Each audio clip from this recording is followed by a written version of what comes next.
Hello, my fellow skeptics out there. This is the Skeptical Skeptic back again with yet another video. This time we are going to be taking a look at my very ironic Christmas gift for last year, the Satanic Bible. This is just going to be me giving my thoughts on the book from the perspective of an atheist/anti-theist. Alrighty then, let's just get to it. So, when I was a young Christian lad, I did not know much about Satanism, but I knew that it existed, and I knew people practiced it. But for the life of me, I couldn't possibly understand why. Why would anyone ever want to worship the Lord of Darkness? That's not just disbelieving in God, that's just straight up choosing evil over good. Satan is, after all, the Lord of all things evil, and God is the Lord of all things good, so I had great reason to assume that anyone who called themselves a Satanist had to be seriously messed up in the head. Then, when I was 16 years old, I actually sat down and read the Bible, and after doing so, I could definitely understand why people might want to worship Satan instead of God.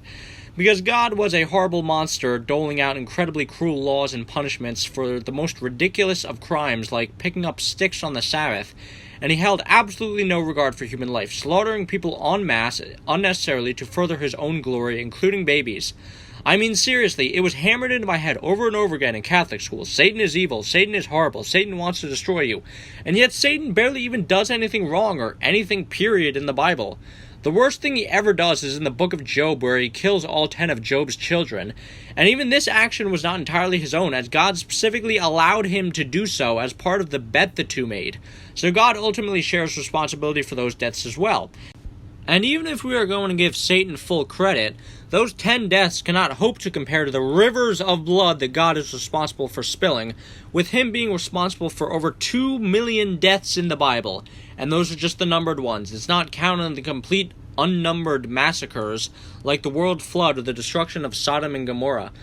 But then, of course, the Christians will hit back, saying, well, of course Satan doesn't perform such obvious atrocities. He works from the shadows, leading people away from God.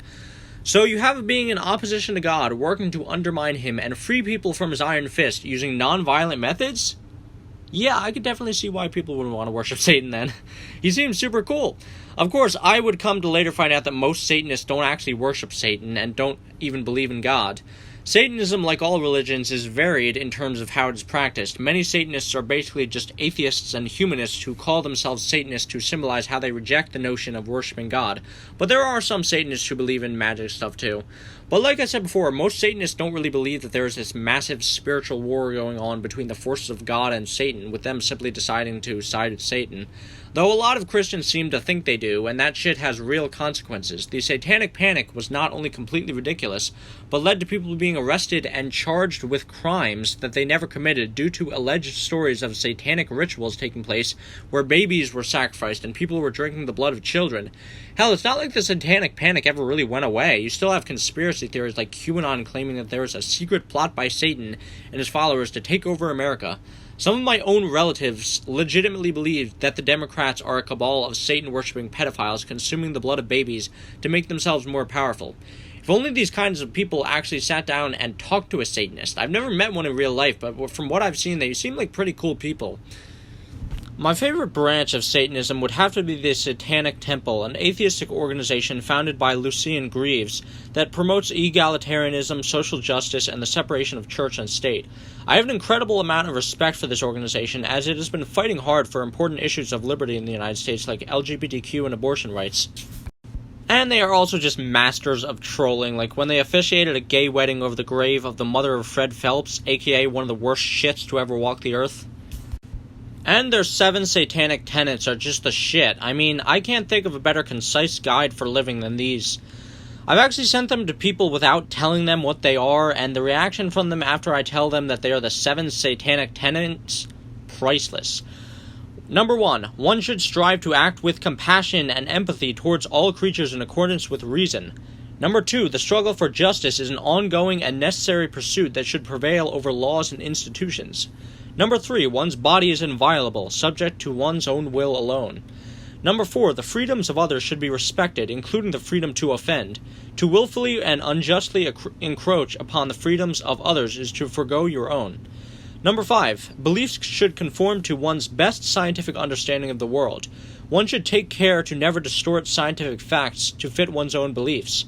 Number 6, people are fallible. If one makes a mistake, one should do one's best to rectify it and resolve any harm that may have been caused.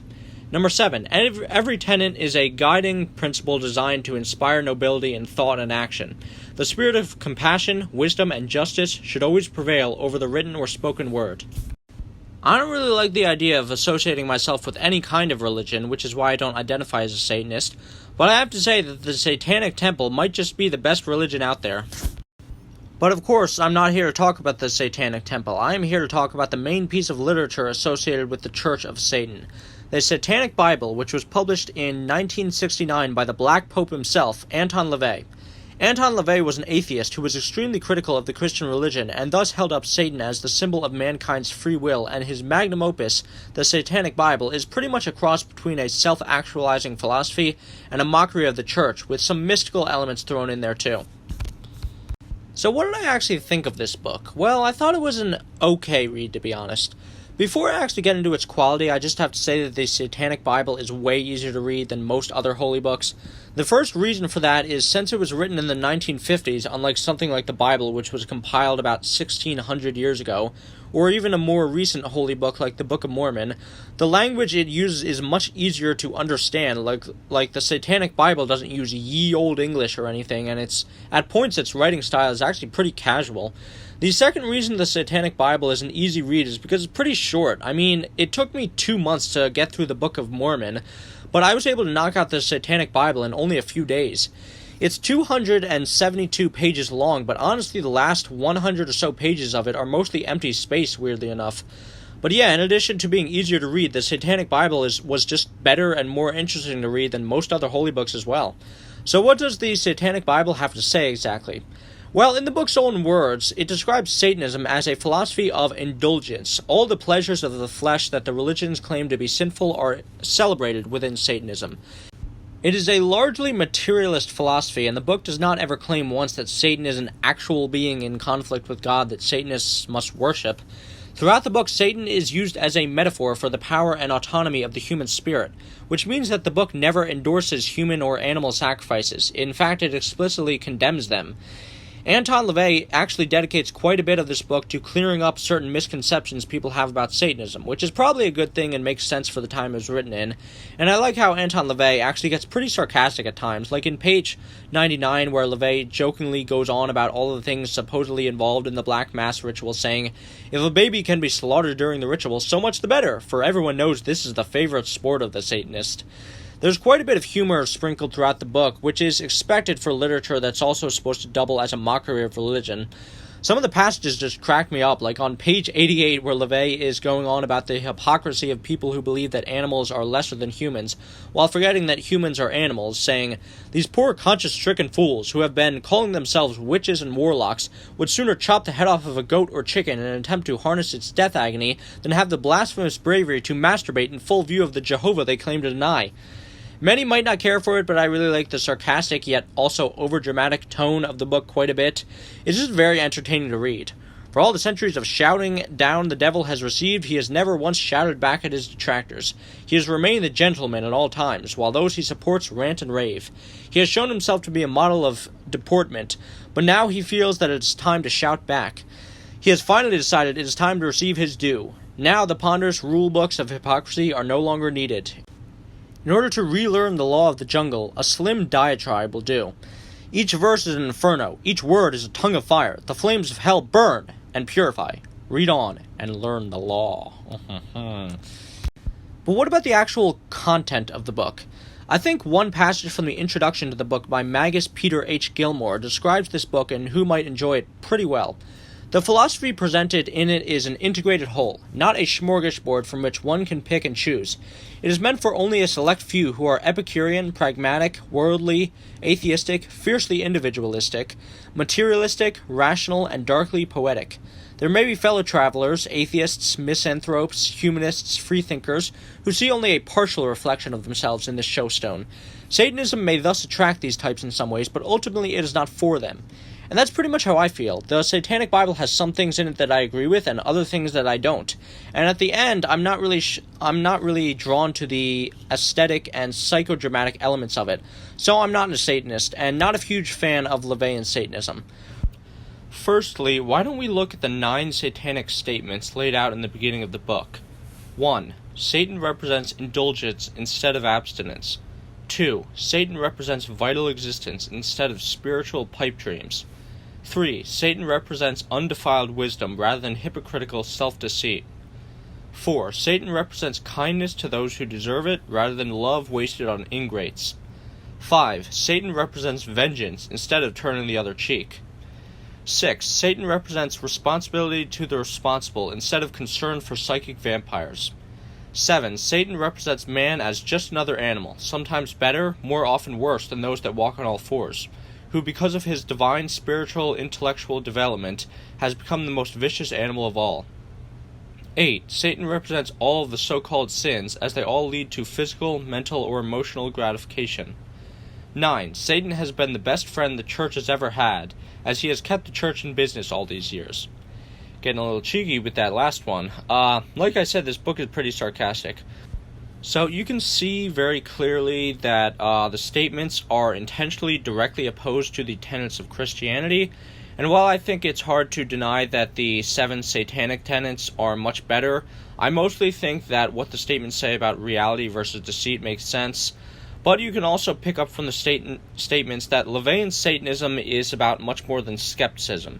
In terms of what it's preaching, the philosophy of the Satanic Bible is very Ayn Randian.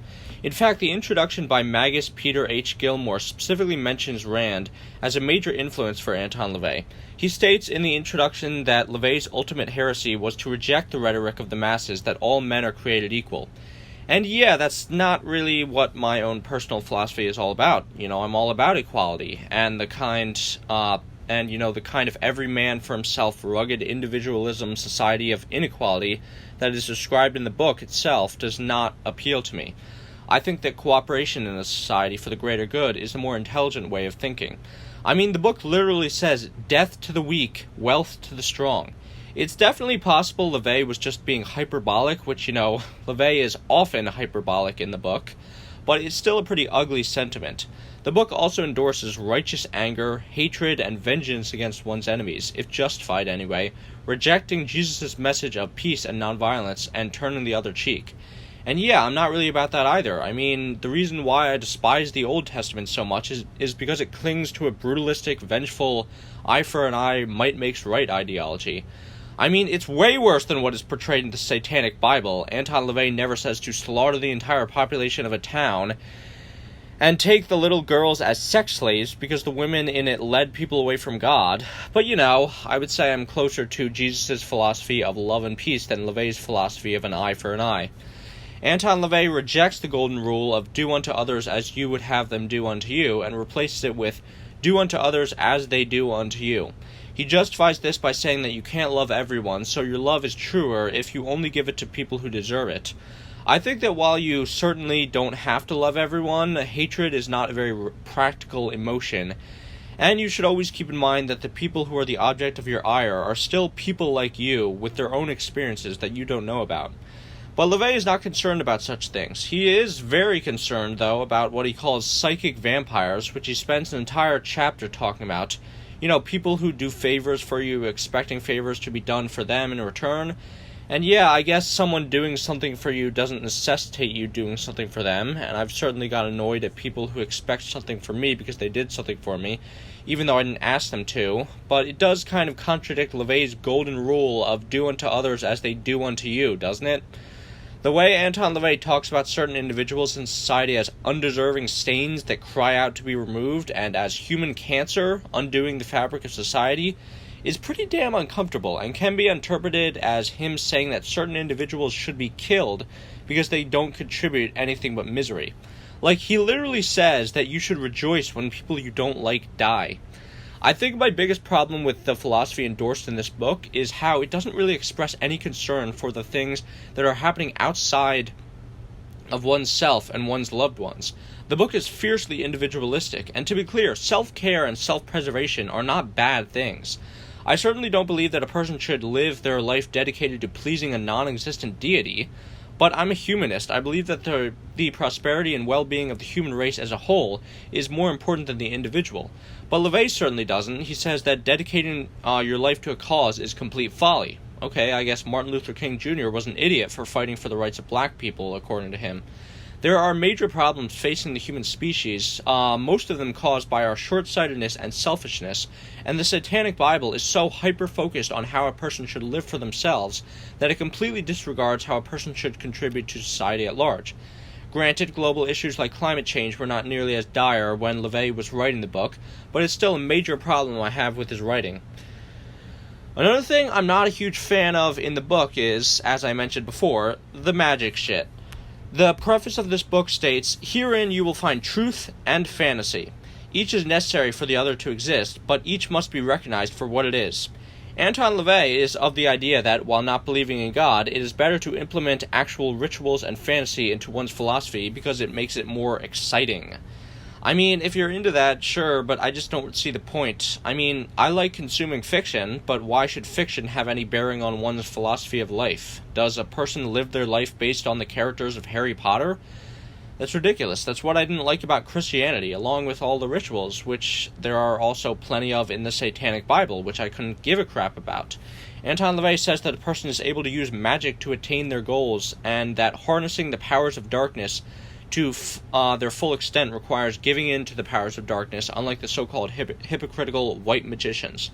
Like I said before, LaVey does not profess a literal belief in Satan. As described in page 62 of the book, LaVey says, quote, "Most Satanists do not accept Satan as an anthropomorphic being with cloven hooves, a barbed tail, and horns. He merely represents a force of nature, the powers of darkness which have been named that, just because no religion has taken these forces out of the darkness, nor has science been able to apply technical terminology to this force. It is an untapped reservoir that few can make use of because they lack the ability to use a tool without first having to break down and label all the parts which make it run.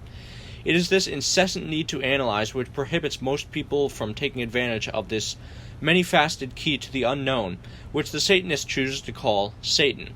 So yeah, LaVey is under the impression that there is this force of darkness in the universe that people can harness for magic, and most people can't use it because they want to know how it works first. This is a major part of the book that is just really ridiculous to me. You should try to find out the mechanisms behind how things work, because that will lead to, success in using them, but for LaVey it's the opposite, which is a very anti-science, anti-skeptic belief, and it's very similar to how Christians are completely incurious to find out the mechanisms behind how the miracles they believe in are supposed to work. By LaVey's own admission, it is an entirely emotional exercise, and intellectualism has no place in it. By page 87, LaVey starts talking about some New Age bullshit about discharging bioelectrical energy, which happens with experiences like sexual orgasms, anger, grief, and terror, supposedly, which, if a person can conjure up, are used as sacrifices for rituals. So yeah, no babies necessary. By the way, in addition to coming out against these sacrifices of babies in rituals, the Satanic Bible is also anti-animal cruelty and condemns people who perform ritual animal sacrifices. I just find it so fucking ironic how Christians will go on about horrific animal sacrifices performed in Satanism, whereas the Satanic Bible explicitly condemns them, while the Holy Bible has so many pages of animal sacrifices it would make even the most strong-stomached people gag. The definition of magic that is given on page 110 is as such: the change in situations or events in accordance with one's will, which would, using normally accepted methods, be unimaginable. It's pretty silly, and honestly it's a little confusing what things like curses are supposed to do exactly. It's half implied that one's enemies are symbolically destroyed, but LaVey also says that magic is supposed to get real results, so yeah, I don't really know what the fuck he's talking about. Even LaVey himself admits that many people might chalk up his so-called magic to applied psychology. I'll give you one example of the magic LaVey says that you are able to conjure up. There is the magic of glamour, the ability of a person to mesmerize people by their appearance, as well as other qualities in the manner of sex, sentiment, or wonder. Also important is the odor you give off to get what you want from people. Basically, it's the ability to be at the center of attention. So yeah, we're not exactly talking about the most mythical of magical abilities here. But there is also more powerful ritual magic described in the book, which supposedly has more concrete effects. There is the sex ritual, where you orgasm with mighty intent to cast a love spell on the object of your desire. The compassion ritual, where you wish for something for yourself or for others close to you and cast a spell on someone to get them to give it to you. And the destruction ritual, where you put a curse on someone with the power of your hatred to compel them to their doom. LaVey clarifies that the object of your ritual does not have to believe in magic for it to work, and he mocks people who don't believe in the power of magic, while also, never explaining how this magic is supposed to work, or providing proof that it even does, or even giving specifics on what is supposed to happen. I mean, when you cast the destruction ritual, does it give the target bad luck? Does it make their relationships fall apart? Does a demon baby appear to kill them? Never explained. It is also stated that the satanic rituals should only be used to accomplish things that you could not accomplish without them, and that satanic rituals should not be used to do things that would offer proof of their efficacy to people, like floating objects through the air. It also says that there is a chance the rituals won't actually work out for a variety of reasons, one of which is that there would ordinarily be no chance of your wish coming true, so you kind of have to be realistic in what you want from the magic. Even though the book also said earlier that the rituals should be used to accomplish things that you couldn't accomplish without them, LaVey also makes clear that magic is heavily tied to nature, unlike miracles, and thus it can't be performed if it goes outside the realm of nature. Very convenient, almost as if there's actually no evidence that any of this shit actually works at all. Yeah, it's pretty fucking stupid, and it's just odd how much LaVey hypes up the power of magic, and then downplays it. It's like if the Bible said that faith can move mountains, but also added that you should probably have more success using dynamite. Also, the Satanic Bible endorses dogma. Like on page 50, the book states that dogma is necessary for one's life, which I disagree with, and I think that people should cast off dogmatic thinking in favor of a more generalized system of beliefs that can adapt to better information. Dogmatism is, in a sense, anti-intellectualism, as it prevents people from looking outside of their worldview. But LaVey defends this, saying that it is necessary for people to go through self-aware intellectual decompression, practicing a contrived ignorance to expand one's will, and that man has an inherent need for emotionalizing through dogma, whatever the fuck that means. Like, for an example of religious structure, interestingly enough, the Satanic Bible actually has certain days of the year that are to be celebrated as religious holidays, like the solstices. As the book goes on, it seems to become more and more divorced from reality and focuses more so on the directions for performing rituals, invocations, and magic and demon terminology. And it's just not very interesting to me because, it has no relationship to the real world. And it takes up a significant portion of the book, discussing what candles are to be lit, what bells are supposed to be rung, and what clothes are supposed to be worn, and other little details like that. And then we get to what are the so-called Enochian Keys in the Satanic Bible. There are 19 of them in all, and they take up the last 100 or so pages of the book, so more than a third of it. Basically, the keys are magical rituals that are written in the ancient language of Enochian for some reason. And the English translations are also given, which means that there really isn't as much content to these last 100 pages as you might think, especially because 2 out of 5 of the pages dedicated for each key are completely blank for some reason, and the explanation, the Enochian text, and the English translation are all written on separate pages, despite not filling up the entire page they are on. So really, the last 100 pages of the book are 20 pages of content. I guess Anton LaVey wanted his book to be more sophisticated by making it longer. But that's enough criticism. And let's talk about where I think there is a lot of value to be found in this book. Firstly, I naturally appreciate how the book mocks and questions religious wisdom and hypocrisy in pointing out how many modern Christian ideas were borrowed from paganism. The book also questions what I've been questioning forever, which is why a person would choose to call themselves a Christian if they don't believe in the values that are endorsed within Scripture.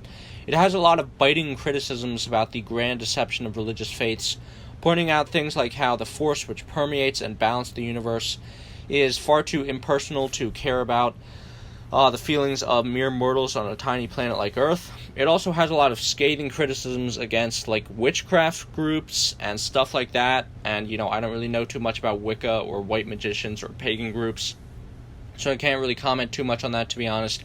But Anton LaVey seems to be really annoyed in the book that the practitioners of these witchcraft groups basically carry out the same guilt and bashfulness that the practitioners of Christianity do.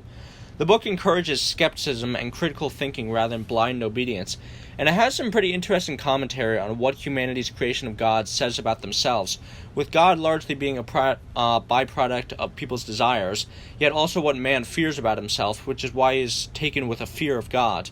If you can get past these psychodramatic elements and the magic shit, the Satanic Bible actually has a lot of really good commentary on religion in the earlier chapters, like hell, the devil, and how to sell your soul. One of my favorite quotes in the book from this chapter that is so true is, "The old gods did not die. They fell into hell and became devils," pointing out how the religions that Christianity replaced became demonically incorporated into Christianity, with the Roman god Lucifer, bringer of light, being portrayed as the devil of Christianity.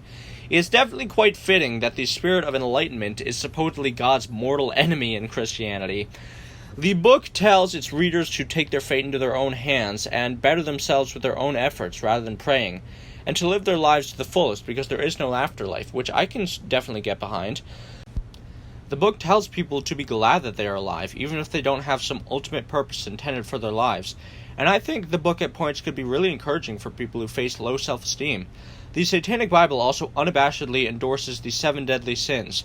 In the prologue, it proclaims, "The flesh prevaileth, and the great church shall be consecrated in its name." So yeah, this book is heavily focused on physical pleasures as opposed to Christianity, which warns against physical pleasures, claiming that the flesh is sinful.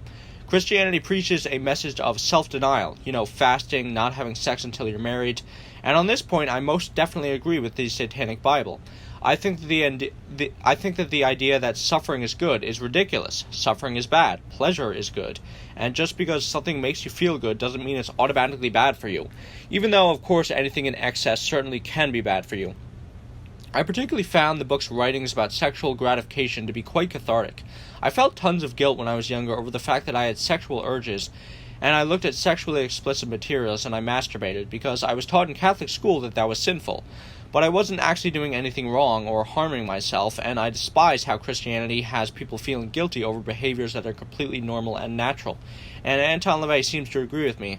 My favorite chapter, and one of the longer ones in the book, is Satanic Sex, starting on page 66. What I find very interesting about this chapter is that it's actually pretty different from what one might expect when reading this book. One would assume a religion that is all about fulfilling your desires would endorse basically unrestricted sexual expression, but on the first page, LaVey makes clear that that is not the case. Quote, "It is often assumed that sexual activity is the most important factor of the Satanist religion, and that willingness to participate in sex orgies is a prerequisite for becoming a Satanist. Nothing could be further from the truth. In fact, opportunists who have no deeper interest in Satanism than merely the sexual aspects are emphatically discouraged." The chapter is still fully in favor of sexual freedom, but only in the ways that a person is actually comfortable with. This is a point that I wish more liberal-minded people would focus on, which is that in the same way that religious repression of sexual desire is bad for you, so too can aspects of hookup culture and free love have very negative consequences. There is this cultural attitude that getting laid is incredibly important, and if you are an adult virgin, there is something wrong with you. And this often exerts pressure on people, especially men, that they have to prove their manhood by seeking out as many sexual partners as possible, regardless of whether or not that is actually what they want or is healthy for them. The chapter gets across the idea that people are different, and the best ways to express their sexuality is different as well. For one person, they might prefer to be in a monogamous, faithful relationship with only one partner, and another person might be totally comfortable being in a free and open relationship with multiple partners, and other people might be comfortable having no sexual partners. There is no one right way to express sexuality for different people, and as long as everything is kept consensual, everyone's experiences and desires are valid. Quote, "The Satanist realizes that if he is to be a sexual connoisseur and truly free from sexual guilt, he cannot be stifled by the so-called sexual revolutionists any more than he can be by the prudery of his guilt-ridden society. These free sex clubs miss the whole point of sexual freedom. Unless sexual activity can be expressed on an individual basis, which includes personal fetishes, there is absolutely no purpose in belonging to a sexual freedom organization. It's specifically stated in the chapter that Satanism condemns things like rape, child molestation, and sexual defilement of animals, or any other attempt to force your sexual desire onto someone else, and fully supports gay and bisexual individuals. The chapter even fully sticks up for asexual people, saying that there is nothing wrong or unnatural about their lack of sexual desire, which is a sentiment still condemned by many people and most media today, while this book was written about over 50 years ago. That's pretty awesome. Even though the book as a whole is just okay, this chapter is honestly fantastic in my opinion, and is incredibly relevant sexual advice for people in the modern day. I could talk about this chapter for a while, but my favorite part about it was that I found to be personally fulfilling was the part of the chapter talking about masturbation. It goes over the long, complicated history of society's aversion to the act of masturbation and concludes that it is thoroughly ridiculous, arguing that masturbation is a critically important part of any sexual relationship and that there is nothing wrong with satisfying one's sexual desires alone, if they so choose, rather than feeling the need to hunt down willing sexual partners. And I completely agree. I'm 19 years old, I'm heterosexual, and I'm a virgin, and I don't really feel the need to express my sexual desires with another person. It's always just been masturbation for me, as I laid out in my previous video, My Life as a Teenage Virgin, and I don't feel as though there is anything wrong with that. I'm not abstaining from sex because of religious guilt, nor am I rushing to have sex because of a cultural stigma against virginity. As the chapter suggests, I am sexually free without feeling guilt for any of my decisions regarding how I express my sexuality anymore. This view of sexual indulgence also transfers into a later chapter in the book called Indulgence, Not Compulsion. Did you know that the Satanic Bible is against drug use? I mean, Anton LaVey still thinks that people should have the freedom to put whatever substances in their body that they desire, and condemns society for artificially creating so-called forbidden fruits, which leads to a whole host of problems. But the key word again is desire. Does a person actually want to take drugs because it brings them pleasure, or because they are being compelled to do so because of addiction and dependency, or cultural values about how cool drug use is? And I completely agree with him. What works for some people doesn't work for others. A person could smoke marijuana and be fine. Another person could suffer some pretty negative effects. One person could handle their alcohol fine. Another could suffer from alcoholism. It's all about recognizing what is right and healthy for you without bending to cultural values in either direction. I have never drank alcohol, smoked marijuana, or even drank coffee, and I don't really plan to, and that's okay. It's not a desire of mine that cries out for fulfillment. The book makes clear that a Satanist is master of his desires and not mastered by them. So yeah, there is definitely a lot of value to be found in this book, in my opinion. To be honest, there is probably more value to be found in the Satanic Bible than most holy books, which are utterly archaic and take a lot longer to read through as well.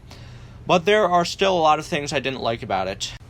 The somewhat cruel philosophy it endorses can certainly be off-putting to many, and half the book is focused on being an instruction on how to use magic, which is completely useless.